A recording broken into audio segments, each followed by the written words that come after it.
अक्टूबर 2003 बहर रोम में एक जर्मन कार्गो जहाज सफर कर रहा था। उस जहाज का नाम था BBC चाइना। बज़ाहिर तो ये आम तिजारती जहाज था, लेकिन CIA इसे पिछले कई दिनों से ट्रैक कर रही थी। जब इस जहाज को रोका गया और इसके कंटेनर्स खोले गए तो उससे एक ऐसी चीज मिली जिसने पूरी दुनिया की सियासत को हिला कर रख दिया। ये थे न्यूक्लियर सेंट्रीफ्यूज के हजारों पार्ट्स। ये वो मशीनें थी जो यूरेनियम इनरिच करने के लिए इस्तेमाल होती हैं। अगर यूरेनियम एक हद से ज्यादा इनरिच हो जाए तो वो एटॉमिक बॉम्ब में इस्तेमाल होता है। लेकिन सबसे हैरानकुन बात ये थी कि ये पार्ट्स कहाँ जा रहे हैं। असल हैरत उस वक्त हुई जब इन कंटेनर से एक अजीब चीज मिली और उसका पाकिस्तान से क्या ताल्लुक था। आइए आज इस वीडियो में जानते हैं। BBC चाइना में टोटल 200 कंटेनर लोड थे, लेकिन CIA ने सिर्फ 4 कंटेनर्स की तलाशी ली और तलाशी के दौरान उन्हें एक शॉपिंग बैग मिला जो कि इस्लामाबाद के एक टेलर का था। ये एक मामूली सा शॉपिंग बैग दुनिया की सबसे खुफिया न्यूक्लियर नेटवर्क की तरफ इशारा कर रहा था और इस नेटवर्क के मरकज में था एक नाम, डॉक्टर अब्दुल कदीर खान। लेकिन इस कहानी को समझने के लिए हमें थोड़ा पीछे जाना होगा। ईरान का एटमी न्यूक्लियर प्रोग्राम दरअसल स्टार्ट हुआ था 1950s में और उस वक्त ईरान पर हुकूमत थी शाह मोहम्मद रजा पहलवी, जो कि अमेरिका के इत्तेहादी समझे जाते थे। उस वक्त के शाह ईरान को एक जदीद और सनती मुल्क बनाना चाहते थे, इसीलिए उन्होंने न्यूक्लियर प्रोग्राम का आगाज किया। अमेरिका ने एक आलमी प्रोग्राम शुरू किया, एटम्स फॉर पीस। इस प्रोग्राम का मकसद ये था कि एटॉमिक एनर्जी को पुरअमन मकासद के लिए इस्तेमाल करना, न कि जंगों या लड़ाइयों के लिए इस्तेमाल करना। ईरान उस वक्त अमेरिका का करीबी साथी था, इसलिए ईरान को भी इस मुआहदे में शामिल कर लिया गया और ईरान को भी न्यूक्लियर टेक्नोलॉजी दी गई। और इसी मुआहदे के तहत 1967 में अमेरिका ने ईरान को 5 मेगावाट का एक रिएक्टर भी दिया और इनके साइंसदानों को इसकी तरबियत भी दी गई। ये रिएक्टर तेहरान में नस्ब किया गया, जिसे कहते हैं तेहरान न्यूक्लियर रिसर्च सेंटर। इस वक्त तक ईरान का न्यूक्लियर प्रोग्राम मुकम्मल अमेरिका की हमायत से चल रहा था। शाह ईरान का मंसूबा था कि सन 2000 तक ईरान में 20 पावर प्लांट्स बनाए जाएंगे,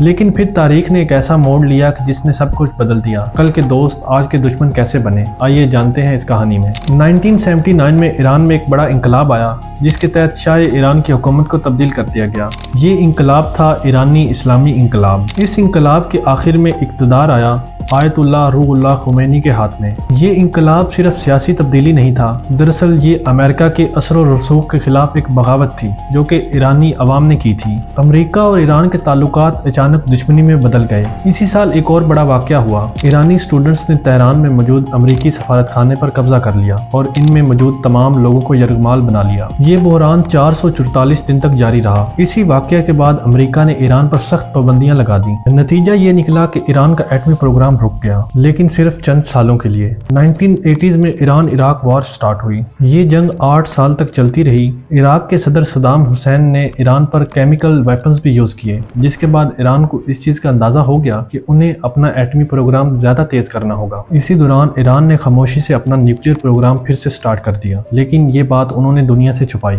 लेकिन इस बार मसला ये था कि ज्यादातर ममालिक ईरान को न्यूक्लियर टेक्नोलॉजीज नहीं दे रहे थे और उस टाइम ईरान की मदद की रूस ने, और उसके अलावा ईरान ने खुफिया नेटवर्क्स का भी सहारा लिया। वो खुफिया नेटवर्क्स क्या थे और उनका पाकिस्तान से क्या कनेक्शन। अब कहानी हमें ले जाती है 1970s के यूरोप में। डॉक्टर अब्दुल कदीर खान नेदरलैंड्स में बतौर इंजीनियर काम कर रहे थे। डॉक्टर साहब उस वक्त यूरेनको से मुंसलिक थे, जो कि हॉलैंड की एक कंपनी है। यूरेनको का काम उस वक्त सेंट्रीफ्यूज मशीन्स बनाना ही था। दोस्तों, आपको बताते चले कि ये टेक्नोलॉजी इंतहाई खुफिया थी और दुनिया के बहुत से ममालिक से छुपाई जाती थी। उसी दौरान 1974 में भारत ने अपना पहला एटॉमिक बॉम्ब का तजर्बा किया, जिसमें वो कामयाब रहे। इसी दौरान डॉक्टर अब्दुल कदीर खान पाकिस्तान वापस आए और पाकिस्तान के एटमी प्रोग्राम में शामिल हो गए। पाकिस्तान ने 1998 में बलूचिस्तान चागी के मकाम पर 5 एटमी धमाके किए और पाकिस्तान दुनिया की 7वीं एटमी पावर बना। लेकिन आलमी खुफिया इदारों को इस बात का शक हुआ कि ये टेक्नोलॉजी सिर्फ पाकिस्तान तक महदूद नहीं रहेगी। CIA को उस वक्त पता चला कि पूरी दुनिया में एक खुफिया न्यूक्लियर नेटवर्क है, जिसमें बहुत से ममालिक शामिल हैं, जिनमें पाकिस्तान, मलेशिया, यूरोप शामिल है। इसी नेटवर्क के जरिए सेंट्रीफ्यूज पार्ट्स तैयार किए जा रहे थे। मलेशिया में एक कंपनी थी स्कोमी और ये कंपनी सेंट्रीफ्यूज के अहम पुर्जे बना रही थी, लेकिन वो भी दुनिया से छुपकर। इस कंपनी से जुड़े हुए एक श्रीलंकन बिजनेसमैन BS ताहिर, जो कि डॉक्टर अब्दुल कदीर खान के अच्छे दोस्त समझे जाते थे, वो इस नेटवर्क में एक अहम किरदार अदा कर रहे थे। उनका दुबई में बिजनेस भी था। 2003 में CIA को एक इन्फॉर्मेशन मिलती है, एक कार्गो जहाज मलेशिया से सेंट्रीफ्यूज के पार्ट्स लेकर जा रहा है। ये जहाज था BBC चाइना। जब इसे इटली के बंदरगाह पर रोका गया तो इसके अंदर से 1000 से ज्यादा सेंट्रीफ्यूज के पार्ट्स मिले। ये पार्ट्स दरअसल लीबिया जा रहे थे। यहाँ से आलमी इन्वेस्टिगेशन का آغاز ہوا۔ CIA کافی دنوں سے ایران کے نیوکلیئر پروگرام پر نظر رکھے ہوئے تھا۔ جب CIA نے ایران کے سینٹریفیوج کے ڈیزائن دیکھے تو انہیں اس بات کا پتہ چل گیا کہ یہ وہی ڈیزائن ہے جو یورینکو ہالینڈ میں استعمال ہوتے ہیں۔ یہاں سے ان کا شک مزید گہرا ہو گیا۔ یہ وہی ادارہ تھا جہاں ڈاکٹر عبدالقدیر خان کام کرتے رہے ہیں، اور 2004 میں ڈاکٹر عبدالقدیر خان نے پاکستانی عوام کے سامنے ایک بیان دیا جس میں انہوں نے کہا کہ انہوں نے ذاتی طور پر کئی ممالک کو یہ نیوکلیئر ٹیکنالوجیز دی ہیں۔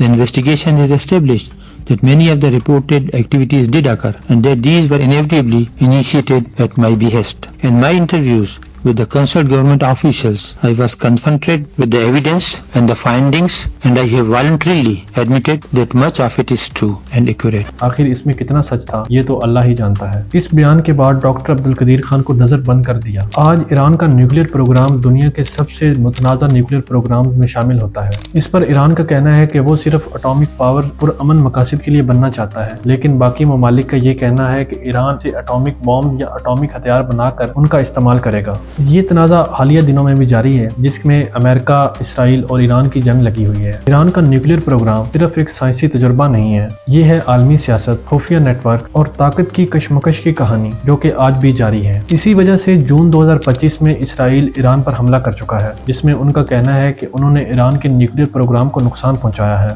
آج بھی امریکہ اور اسرائیل مل کر ایران پر حملہ کر رہے ہیں۔ آخر نیوکلیئر پروگرام کی کہانی کہاں تک جاری رہے گی؟ آخر ایران کا نیوکلیئر پروگرام کب تک مکمل ہو سکتا ہے؟ ہمیں کامنٹ سیکشن میں ضرور بتائیں۔ شکریہ۔